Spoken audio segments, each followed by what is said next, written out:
la Feria Internacional del Libro de Lima. Esta vez tenemos como invitado a la derecha al escritor mexicano Fabio Morábito, y tuvimos la idea de invitar al escritor peruano Oscar Limache para que ellos dos sostengan un diálogo. Bueno, Oscar es un gran lector de Fabio Morábito y lo invitamos para que pueda tener esta charla con Fabio. Buenos días a ambos y gracias por compartir con nosotros su tiempo. Buenos días. Buenos días, Fabio. ¿Qué tal, Oscar? Bueno, una vez más, bienvenido a esta ciudad que Muchas tiene gracias. río, que tiene trenes. Claro. Y no solamente un río, sino tres, como conversábamos ayer. Qué suerte. Siempre hay curiosidad y hay pregunta. En esta edición del Fondo de Cultura Económica, que reunía toda tu poesía publicada hasta ese momento, escribes esto: puesto que escribo en una lengua que aprendí, tengo que despertar cuando los otros duermen. Escribo como quien recoge agua de los muros. Me inspira el primer sol de las paredes. Despierto antes que todos, pero en alto. Escribo antes que amanezca. El micro creo que se le ha caído, Fabio. Ah, bueno, vamos a esperar entonces.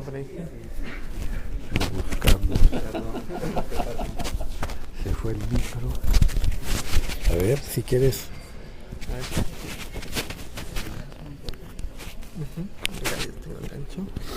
Felizmente no tengo. Ahí está. Bien, bueno. Muy bien, suele pasar. Bueno, cualquier biografía tuya dice que naciste en Alejandría, Egipto, que pasaste la infancia en Milán, ¿no?, en Italia, y que desde los 14 años vives en Ciudad de México, con lugares que andan por ahí sueltos. Fernando Pessoa decía que su patria era la lengua portuguesa. ¿Cuál es tu patria, Fabio Morábito? Bueno, como escritor seguramente el español, porque todo lo que he escrito lo he escrito en español. Una lengua aprendida, pero finalmente la lengua en la que yo he decidido escribir. Y debo decir que no es que lo haya decidido, no me quedaba de otra. Yo llegué a México y al español a los 15 años, sin conocer la lengua, pero muy joven como para que yo escribiera en italiano. Ya me gustaba escribir, de hecho había escrito cuentos en italiano, cuentitos pues. Pero bueno, mi realidad inmediatamente se hizo con el sello del español, y cuando empecé a escribir más en serio, pues no me quedaba más remedio que hacerlo en esa nueva lengua, ¿no? De manera que si queremos hablar de patria lingüística, seguramente es el español. En tu cuento El velero, hablas de un personaje que regresa a la casa donde vivió, pasó su infancia con su hermano y termina cambiando los muebles de la casa de la gente que está habitando en ese momento. Sí.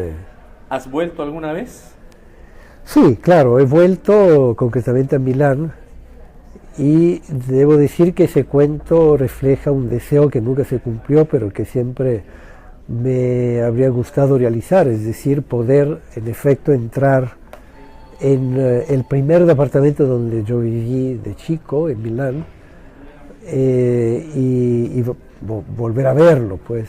Entonces ese cuento lleva un poco al absurdo y a lo tragicómico esa situación, que yo siempre he deseado que se realizara y que no se ha realizado. ¿Y alguna vez volviste a Alejandría? Volví una vez. En uno de tus poemas dice que juras no volver jamás. Sí, no cumplí ese deseo y traicioné. Ya tarde, digamos a los 40 y pico, estaba yo viviendo en Berlín un año, y nos fuimos a Egipto una semana, bueno, 10 días, y fue un viaje raro porque yo tengo muy poco recuerdo de Alejandría. Yo viví 3 años ahí, los primeros 3 años. Tengo algunos recuerdos. Pero ¿por qué naciste ahí? Nací ahí porque mis padres nacieron ahí, los que fueron los que migraron a Egipto, como tantos otros europeos que migraron al norte de Europa en esa época, fueron mis abuelos. Yo fui la segunda y última generación, es decir, nacieron ahí mis padres, en Alejandría también, y en 1958, cuando subió al poder Nasser, que nacionalizó el país, la mayoría de los europeos que hasta ese momento habían tenido una vida bastante agradable, un poco colonialista seguramente, tuvieron que regresar, o decidieron regresar, porque las condiciones ya eran otras. Entonces, yo tenía 3 años, la familia regresó, ¿a dónde tenía que regresar? A su patria, Italia, y por lo tanto mis recuerdos son escasos, pero cuando llegué a Alejandría, y con mi mujer y mi hijo, sentí inmensamente una ciudad, primero muy deteriorada, debo decir, y luego muy alejada de lo que me habían contado mis padres. Y tomé muchas fotos y luego se las enseñé a ellos, y ellos también no reconocieron ese mundo, que quizá era un mundo quizá demasiado europeo, demasiado al servicio de los europeos. Y bueno, fue una experiencia, fue un viaje un poco extraño. Realmente me gustaría regresar para entender mejor por qué nací ahí. Es decir, lo entiendo nacionalmente, pero no fue un viaje que me diera la emoción que yo esperaba que me diera, el de volver después de tantos años a tu lugar natal, ¿no? ¿Y no encontraste el lugar donde naciste? Sí lo encontré, preguntando a los viejitos, porque los viejitos recordaban cómo las calles, que ahora están todas en árabe, se decían en francés. Antes todas las calles estaban en francés. Una prueba más del dominio colonial europeo, ¿no? Entonces los viejitos eran los únicos que podían decirme, tal calle, en realidad así se llamaba, ¿no? Entonces fui guiándome por ellos hasta llegar a la casa. Ahora entendemos entonces por qué tu familia retorna a Italia, pero ¿por qué México? Bueno, es un misterio para mí. Es decir, mi padre recibió una oferta de trabajo de pronto y decidió emigrar a México. Yo creo que él ha sido siempre un nómada y bueno, pues yo no pude objetar, tenía 15 años. A la postre lo agradezco mucho esa trayectoria un poco de país en país. No me queda de otra más que aceptarla, pero creo que ha sido mejor así. En tu más reciente poemario, delante de un prado, una vaca, tú dices: añoro al que sería si tuviera un perro y otro hijo. Tendría los gestos de alguien cuyo arrojo, al no dudar en mantener un perro y otro hijo, envidio. Padre de un solo hijo, padre por puntos, no por nocaut, amante de los perros en abstracto, pese a saber lo mucho que me les parezco, hermano menor no solo de mi hermano, sino también de mi mujer y de mi hijo, incluso de mi perro si tuviera uno. Y aunque me cubra de gloria, porque la gloria sonríe desde la Biblia a los hijos menores, a José y no a sus hermanos, añoro a aquel que hubiera sido de no tener un solo hijo, con una prole a cargo en vez de un hijo único, dueño de un perro y no solo de mis pasos. He notado que hay muchos perros en tu obra, incluso el título de este libro, Madres y Perros, ¿no? En este cuento, qué maravilla de cuento, donde el hermano menor, ¿no?, reemplaza al hermano mayor en cuidar a la madre, y él tiene que cuidar al perro, ¿no? Y le tiene miedo a los perros.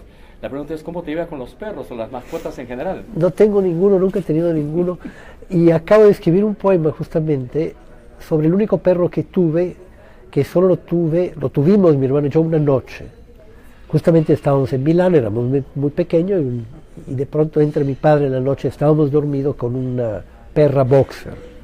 Y claro, nosotros nomás de ver la perra estábamos felices, la abrazamos, pero la perra cometió un error, se orinó en la cocina. Mi madre, con su manía de limpieza, asustada, dictaminó en ese momento que era imposible que la perra se quedara con nosotros. Entonces se quedó una noche a los pies de mi cama y al otro día desapareció. Cuando yo desperté, mi padre ya se la había llevado, de manera que a veces hasta dudo de que no haya sido un sueño, ¿no? Esa fue la única relación que he tenido con los perros, que me gustan mucho, me simpatizan mucho más que los gatos, que por cierto no me gustan. Coincidimos. Y hay muchos animales. Eso me di cuenta hace poco, que hubo un ciclo en México de poesía y animales, y me invitaron y me dijeron, pues es que tus libros están llenos de animales, títulos, ¿no? Desde los títulos. Y en efecto, luego hay cosas que uno no se da cuenta, que son tan visibles para otros. Sí, yo sabía que había animales, pero cuando me puse a revisar para escoger los poemas que iba a leer en ese ciclo, me di cuenta que en efecto hay muchos. ¿Y por qué no tuviste un perro? Porque tú dices que añoras. Porque se orinó abajo de la mesa de la cocina. Pero tú no ibas a ser tan maniático de la limpieza. No lo soy. Te digo, de grande ya podías tener tu perro. Se entiende no tener otro hijo, pero no tener un perro que estás añorando tener. Me has hecho una pregunta que me va a hacer pensar mucho. No lo sé. De hecho, donde yo vivo es una unidad habitacional que se caracteriza por la cantidad de mascotas que hay. Y todo está casi organizado en función de ellas, y es muy fácil tener una, no sé por qué razón, ¿no? Tal vez, como en muchas otras cosas, prefiero añorar o hipotetizar que tener en la mano concretamente. ¿Añoras, ¿no?, Italia? No, nunca lo he añorado. Es curioso, es decir, mi vínculo con Italia es muy fuerte, sobre todo culturalmente hablando, más que humanamente, porque desde luego tengo familia todavía, pero para mí la literatura italiana ha sido importantísima, fundamental. Pero no regresaría a vivir a Italia, me parece un país que ya me queda muy lejos, ¿no?, emocionalmente. Y sin embargo, has traducido la poesía completa de Eugenio Montale. Tú dices en el prólogo que el poeta Tomás Segovia te impulsó, pero me imagino que ya había lecturas previas.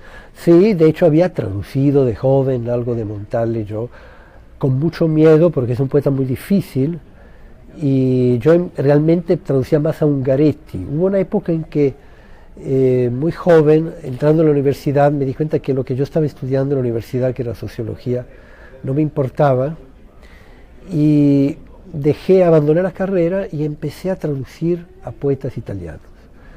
Es una especie como de paréntesis que después siento que me sirvió mucho, porque definitivamente ahí sí me di cuenta que lo que yo quería era escribir. La pregunta es, ¿por qué Montale y no Ungaretti o Quasimodo o Saba? Bueno, Ungaretti me gusta mucho, Saba me gusta muchísimo, y lo he traducido también parcialmente. Montale fue un encargo, yo nunca me hubiera atrevido a traducir a Montale por su dificultad, y mucho menos la obra completa, que es un encargo muy grande. ¿Y cuánto tiempo te tomó? Me tomó 3 años, muy intensos, de mucha corrección, donde las primeras versiones fueron cambiando mucho, sobre todo hacia el lado musical.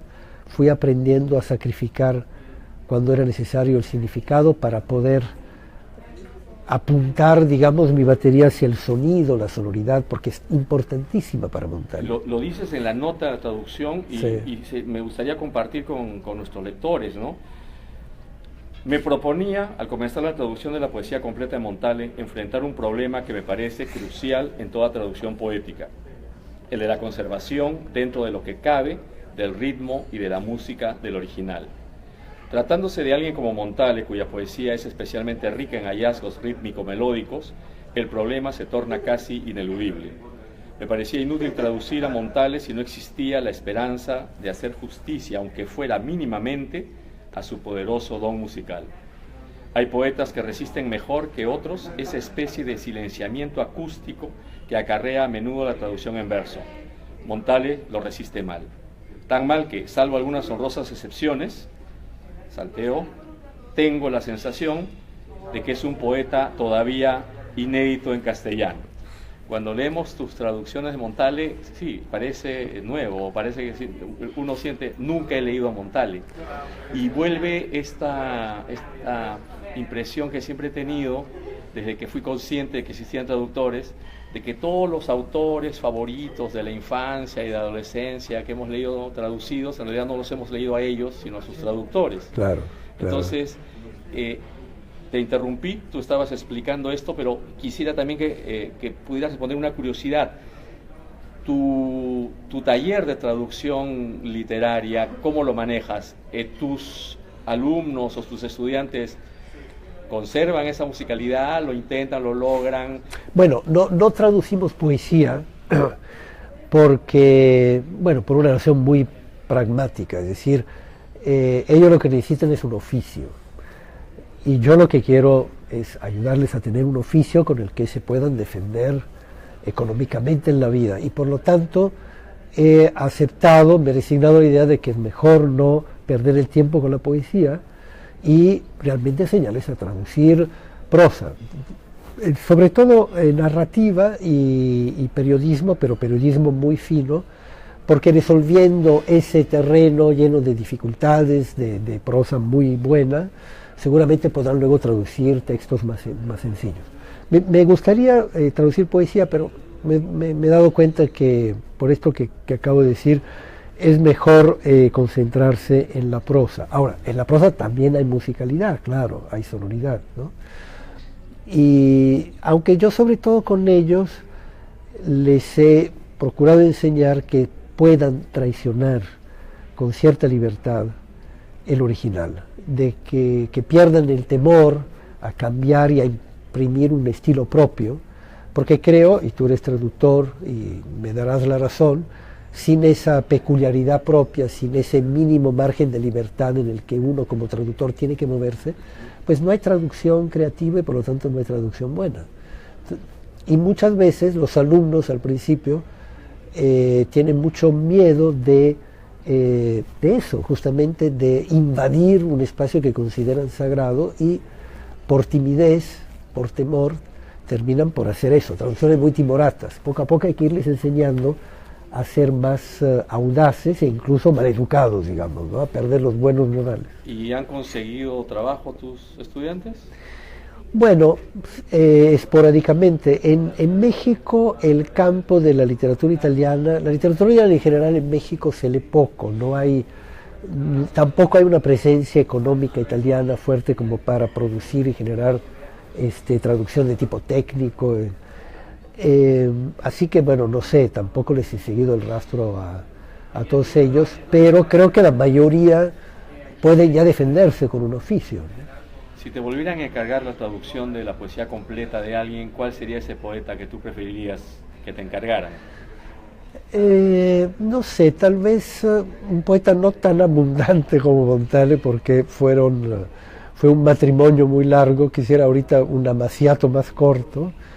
He traducido a Patricia Cavalli, que es una poeta romana que a mí me gusta mucho, de una generación muy posterior a Montale, y tal vez me gustaría traducirla a ella completamente. Yo hice una antología para la UNAM, y es una poeta que me ha influido mucho, probablemente me ha influido más ella que Montale,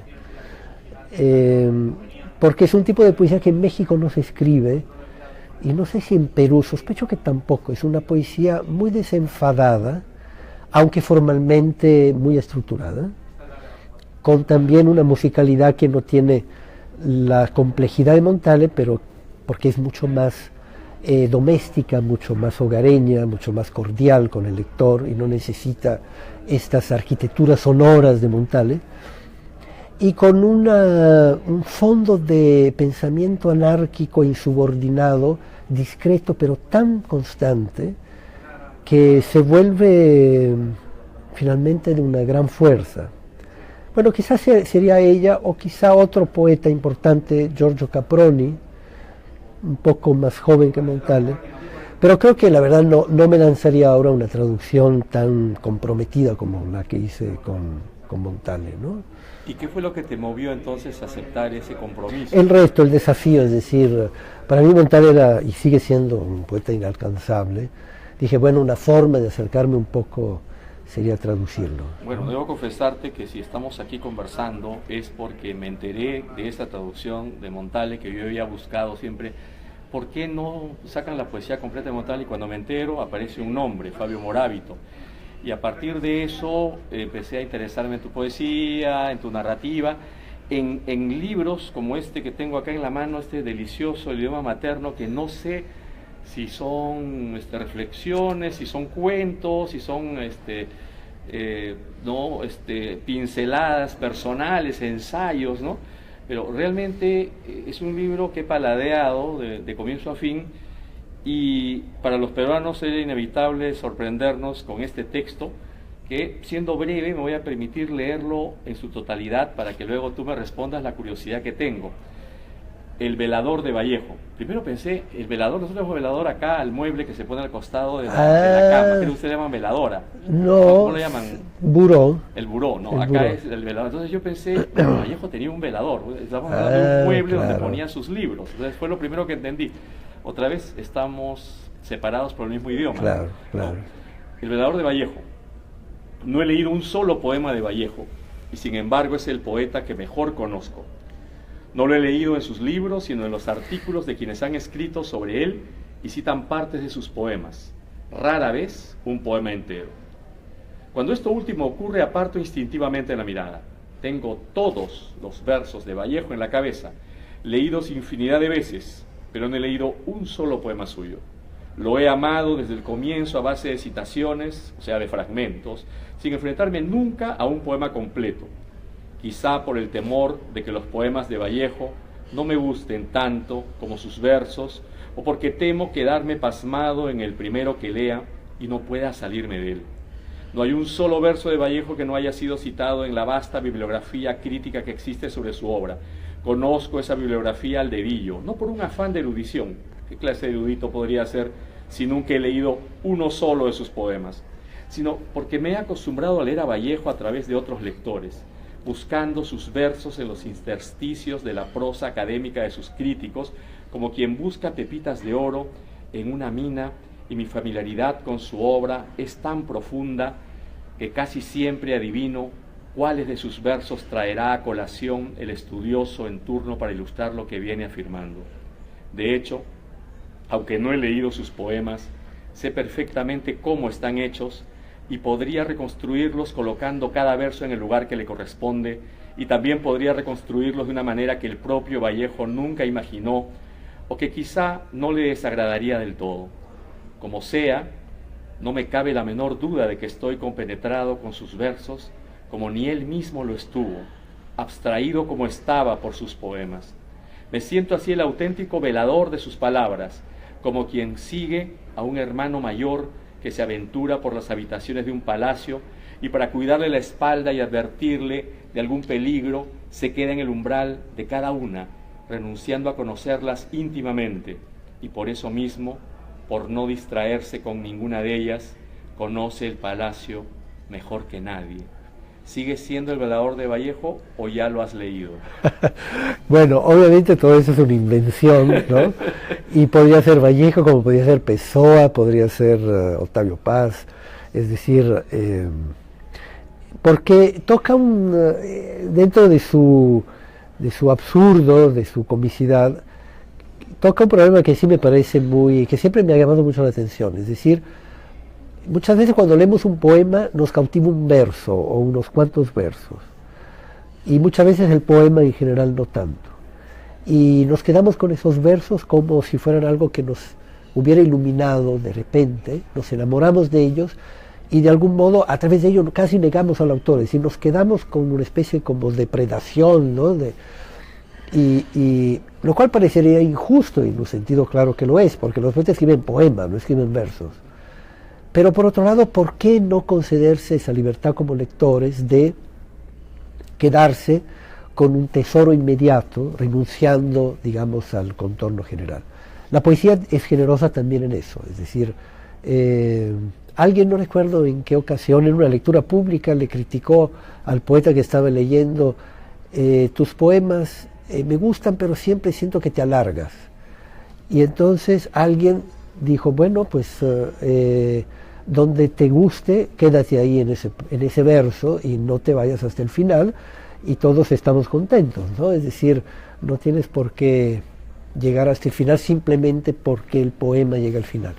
Y definitivamente hay algo de cierto, es decir, la poesía nos puede también satisfacer y llenar a base de dosis homeopáticas, por así decirlo. Entonces, esa idea, que me parece una idea que, por ejemplo, remite a la idea de la antología también. O sea, un poeta, ¿qué tanto lo desvirtuamos cuando lo antologamos? Si él ha escrito libros, no ha escrito antologías de su obra. Incluso cuando lo hace, siempre lo hace regañadientes, porque entra en conflicto, es decir, este poema lo quito, no lo quito. Y sin embargo, ¿cuántas veces no conocemos un poeta y lo apreciamos y empezamos a amarlo por su por una obra antológica de él, ¿no? Y muchas veces no salimos de la antología, no queremos conocer sus libros. Entonces es un problema que me parece que se ha discutido poco, pero que sí merece una discusión a fondo. Bueno, dices que podría haber sido también Pessoa, Octavio Claro. Paz, pero fue Vallejo. Fue Vallejo. Entonces, ¿cómo llegó Vallejo a ti? No sé por qué pensé en Vallejo. Bueno, yo lo he leído, me gusta muchísimo, pero tampoco puedo decir que lo he leído mucho. Tal vez fue eso, ¿no? El hecho de que siento una asignatura pendiente con él, de no haberlo leído a profundidad, lo que me hizo pensar que era un buen ejemplo inconscientemente, y entonces soy un lector extraordinario de Vallejo, pero al mismo tiempo soy el peor lector de él porque nunca he leído un poema, ¿no? Y vamos entonces a aquello que también se deduce de este texto, ¿no? El lector, ¿no? Puede ser un muy buen lector porque finalmente no se necesita leer la obra completa de alguien, aunque Claro. tú hayas traducido la poesía completa de alguien. Digo, alguien piensa porque yo publico poesía o traduzco poesía, solo leo poesía, ¿no? Yo leo narrativa, leo ensayo. Viendo la diversidad de los géneros que manejas, y ya me tranquiliza lo que me acabas de aclarar, porque yo no sabía si era pues un ensayo, un recuerdo o un cuento o esto que es una invención, ¿no? Y todo el libro participa de esas cualidades. Lo fuiste publicando, me imagino, Sí, de a poco, lo publicado en los medios. Nació como una columna que me encargó el periódico Clarín de Buenos Aires. Muy corta la columna, lo puedes ver, son textos muy breves. Y durante un mes, durante 2 años y medio, cada mes mandaba esa columna. Pero desde la primera columna que escribí, me di cuenta que yo no quería escribir, no quería hacer periodismo cultural en esa columna, no me interesaba abordar temas coyunturales, ¿verdad? Y me interesaba muy bien textos de ese tipo, que son reflexivos y que oscilan entre la ficción, la invención, la realidad, nunca académicos, a veces, sobre todo de ficción, de una especie de ensayo ficticio, ¿no? Me interesaba esa beta, y desde el primero que escribí me di cuenta que quería escribir un libro así. Y entonces, claro, empecé a escribir el libro y me adelantaba muchísimo, desde luego, cuando me pedían, a ver, necesitamos la siguiente columna, yo ya podía escoger entre muchas que ya había escrito, y luego hice un recorte, hice una selección, publiqué 84, llegué a escribir como 100, y por eso ese tamaño, todos los textos son iguales. Y eso fue una experiencia muy linda, porque al principio me creí que no podía escribir nada con ese tamaño tan corto. Uno arrancaba con la idea y ya había llegado a la mitad del texto. Como ya queda claro, ¿no? A partir de esta lectura está tan concentrado todo, ¿no? Que dices mucho, ¿no? En tan poco espacio, eso es lo que sorprende. Pero mi pregunta quedó inconclusa, y es, ¿qué lees tú? O sea, ¿cuál es el género que prefieres leer, ¿no? Probablemente prefiero leer cuento y ensayo. Leo poca poesía porque me canso rápidamente de la poesía, es decir, como lector necesito leer poco y después dejar descansar y otra vez, ¿no? Y más que la novela me gusta el cuento, es donde siento una exigencia de lectura que no me da la novela. Desconfío de las novelas en general. En la novela es muy fácil hacer trampa, ¿no? En los cuentos es más difícil. Si uno es un buen escritor, o mejor dicho, si es un mal escritor, en los cuentos se delata. En la novela puede armar, hacer pirotecnia, igual que en la poesía se puede engañar un poco. Y el cuento me gusta mucho por eso, por esa exigencia de que hay que estar al cuidado de cada palabra. O sea, una línea mal leída puede desvirtuar el sentido del cuento. En cambio, la novela, por su naturaleza, tiene una especie como de aparato digestivo que va autocorrigiendo posibles errores, posibles omisiones, no solo del autor, sino del lector, en fin. Es una cosa más generosa, más... y en los ensayos que, desde luego, me parecen de todo tipo, ¿no? Me gusta mucho leer sobre animales, por ejemplo. Soy un lector muy desordenado y me he resignado a eso. Yo era el típico que hacía lista de lecturas. Hay que leer este, no me puedo perder este libro, este otro. Y al tercer libro ya, obviamente, traicionaba ese edificante intento de autoilustración y empezaba a leer lo que caía en mis manos. Es inevitable preguntarte qué libro te has perdido todavía y cuáles son los que encontraste en el camino. O sea, además de Montale, ¿no? al cual dedicas años, ¿qué otros escritores llenan tus necesidades de lector? Bueno, me he perdido el Quijote, no he leído el Quijote, y bueno, muchos otros, ¿no? Lo cual tampoco me quita el sueño, y tampoco te voy a decir, sé que lo voy a leer, probablemente quizá no lo voy a leer nunca, ¿no? Kafka lo he leído por completo, y es uno de los autores que más me ha influido. Él, Beckett, que no he leído completo tampoco, son esos autores de la mirada obsesiva, árida, que son capaces de enamorarse de un resquicio, de un rincón, de una perspectiva absolutamente pobre e insignificante. Esa mirada entre obsesiva y quizás hasta un poco perversa, ¿no? De fijarse en cosas que están detrás, siempre me ha marcado, me ha suscitado mucho, me ha dado mucha vida, ¿no? Esos son los autores quizá que tengo más en el... Antes de escribir, ¿lees algún autor? Padura decía que leía a Vargas Llosa, Conversación en la Catedral, porque la estructura y la manera como Vargas Llosa, ¿no? Por ejemplo, en La Guerra del Fin del Mundo, manipula al lector para llevarlo a un final, ¿no? A él le parecían ejemplares, ¿no? Sí. ¿Tienes algún autor que te guste leer, releer, volver? Sí, digo, leo mucho, pero no en función de la escritura, es decir, cuando yo escribo todos los días muy temprano, soy bastante disciplinado, pero nunca leo a un autor como para entrar en calor, como creo que es el ejemplo de Padura. Sí, no, al contrario, evito eso porque como soy muy influenciable, si yo leyera a Vargas Llosa media hora antes de escribir, empezaría a escribir como Vargas Llosa sin llegar a las alturas de Vargas Llosa. Entonces, mejor escribo a mi manera. Cortázar no fue el mismo después de traducir a Poe, todo lo que tradujo de Poe. Noto que tu poesía ha cambiado de esos primeros libros. Yo leí tu poemario con el que ganaste el premio Aguascalientes en una colección de 30 años del sí. premio, ¿no? Creo que estás en el último tomo, me parece. Sí, eran 3 tomos, sí. 3 tomos. Un poco nos permite actualizar. En el Perú no hacemos esas cosas, desgraciadamente no podemos ver el conjunto de cómo evoluciona un premio. Tú has ganado varios, ¿no? ¿Cómo te van con los premios? O sea, hay gente que descree los premios aunque los haya ganado, ¿no? Y tendrías derecho a descreerlo. ¿Cuál es tu opinión de todo esto? Este mundo editorial. Hay muchos premios, ¿no? Sí, demasiados. Se han multiplicado los premios en todas partes, pequeños, medianos, grandes, luego desaparecen. Yo creo que casi no hay escritor, digamos, de 30 años para arriba que no haya ganado algún premio, de verdad lo digo.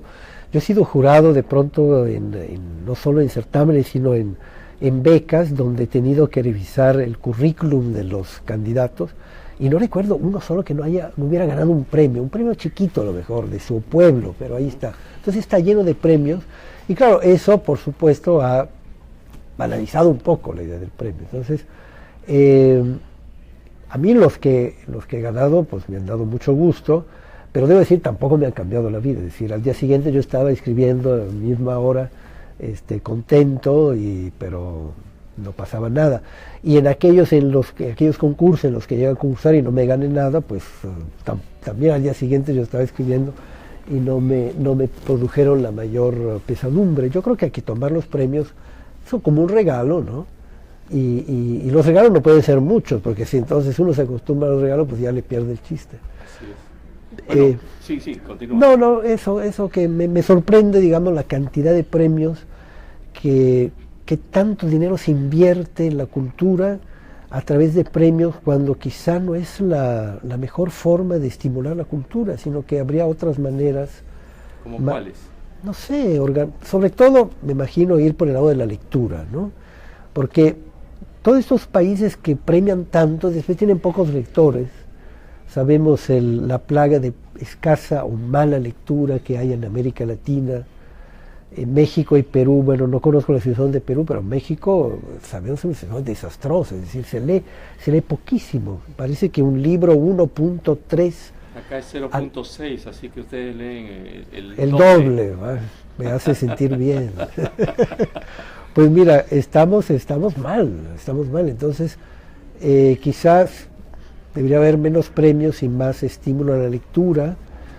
En México lo que empieza a haber parece un público de literatura infantil importante, lo cual es muy esperanzador, porque quiere decir que si se está leyendo mucha literatura infantil, está habiendo muchos lectores potenciales, por lo menos, que uno espera que seguirán en ese ejercicio y se harán... Por ejemplo, el Fondo de Cultura Económica, su parte más dinámica y más exitosa comercialmente es la parte dedicada a la literatura infantil. Bueno, y esto me lleva a tu libro sobre las panteras, ¿no? Cuando las panteras eran negras, sí, ¿no? Que se lo escribiste, empezaste a escribirlo pensando en tu hijo, ¿no? ¿Le lees a tu hijo? ¿Cómo es la relación con tu hijo y con la literatura infantil? Bueno, ahora no le leo porque él tiene 32 años, entonces...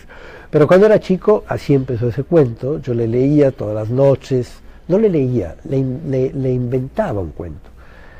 Y los niños inmediatamente cuando les gusta algo quieren que tú repitas lo mismo. Entonces, esa historia de las panteras empezó a exigirme él que se la repitiera, entonces poco a poco yo la fui perfeccionando y un día dije, bueno, para que no se me olvide la voy a escribir en 2 o 3 paginitas ahí. Y esas 2 o 3 paginitas empezaron a volverse una pequeña novela.